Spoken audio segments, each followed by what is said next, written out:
I love a good parenting book. I've read a lot of them. I really enjoy learning about how my kids' brains function, how I can be the best mom I can be. Not everything in every parenting book will apply.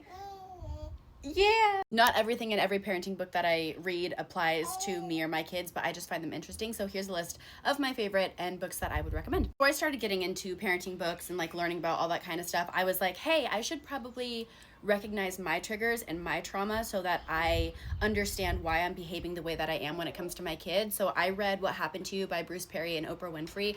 That book was a lot, but it really did help me understand why I am the way I am and why I respond to situations in a parenting aspect to my kids. So I definitely recommend starting with a book like that. That's the one that I read. Next one that I love is How to Talk So Kids Will Listen and Listen So Kids Will Talk by Adele Faber and Elaine Maslich. Essentially teaches you how to communicate respectfully and effectively with your kids without yelling, punishment, all that kind of stuff. Yes Brain by Daniel Siegel and Tina Payne Bryson is one of my favorites because it's neuroscience based and that stuff is so fascinating. On resilience building and teaching kids to approach new situations with a yes mindset instead of like reacting defensively or out of fear. I also love No Drama Discipline. This one's also by Daniel Siegel and Tina Payne Bryson. This one's all about turning misbehavior into teaching moments and responding with empathy instead of punishment and anger. Spin-off from How to Talk So Kids Will Listen and Listen So Kids Will Talk is How to Talk So Little Kids Will Listen. It's by the daughter of Adele Faber. I think her name's Joanna Faber. The same concept as the first one that I mentioned, except it's more designed towards little kids, so ages like 2 to 7, and